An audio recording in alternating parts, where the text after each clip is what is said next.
بسم الله الرحمن الرحيم.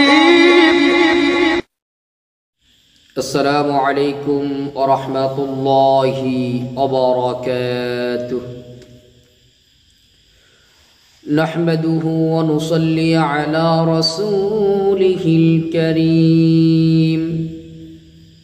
أما بعد فأعوذ بالله من الشيطان الرجيم. بسم الله الرحمن الرحيم.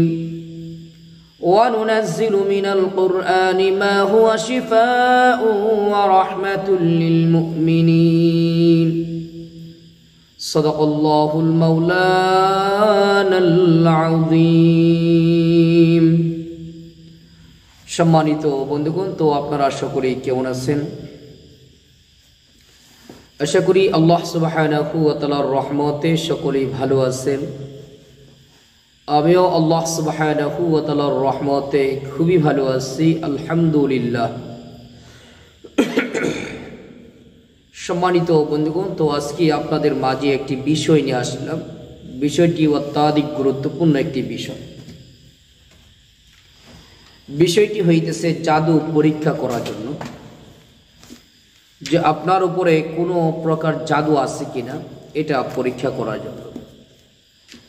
এটা পরীক্ষা করার জন্য আপনার কারো কাছে যাইতে হবে না, আপনি নিজে নিজেই করতে পারবেন।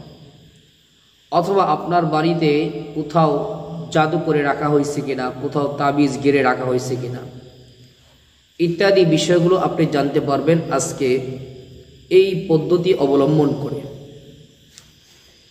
এজন্য আজকের বিষয়টি দিয়েছি জাদু পরীক্ষা।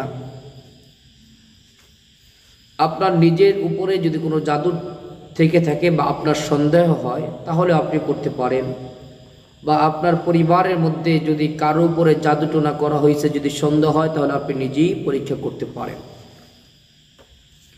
কিভাবে করবেন? প্রথমে একটা মাটির পাত্রের মধ্যে বৃষ্টির পানি নেবেন। যদি বৃষ্টির পানি একান্ত নাই পান তাহলে জোয়ার ভাটা যেই পানিতে থাকে, যেমন নদী, এই নদীর পানি সংগ্রহ করবেন। নতুন পাত্রের মধ্যে বৃষ্টির পানি অথবা জোয়ার ভাটা নদীর পানি এনে অজুর সহিত কেবলামুখী হয়ে বসবেন। কয়েকবার ইস্তেগফার পাঠ করবেন, কয়েকবার দরুদ শরীফ পাঠ করবেন। এরপরে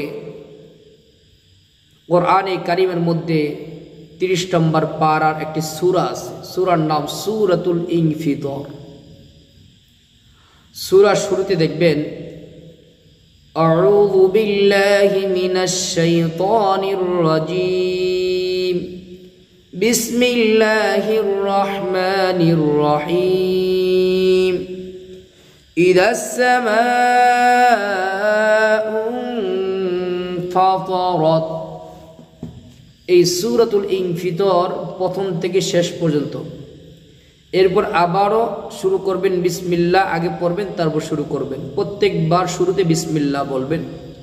এইভাবে 7 বার পাঠ করবেন। সূরা ইনফিতর পরিপূর্ণভাবে 7 বার পাঠ করবেন। এরপরে ওই পাত্রের মধ্যে ফু দিবেন যেখানে পানি রাখা ছিল। যিনি আপনি নিজেই যদি হন রোগী অথবা অন্য কারোর জন্য যার উপরে জাদু করা হয়েছে সন্দেহ হইতেছে তাকে পান করাইবেন। যদি তার উপরে কেউ জাদুটনা করে থাকে সে ইলহামের মাধ্যমে জানতে পারবে, স্বপ্নে যখন ঘুমাইবে স্বপ্নে যুগে দেখতে পাবে। যদি মনে হয় বাড়িতে কোথাও জাদুটনা করেছে তাহলে পুরা বাড়ির মধ্যে ওই পড়া পানি ছিটিয়ে দিবেন। ইনশাআল্লাহ স্বপ্নের মাধ্যমে জানতে পারবেন বাড়িতে কোথায় তাবিজ করা হয়েছে, কোথায় জাদুটনা করা হয়েছে।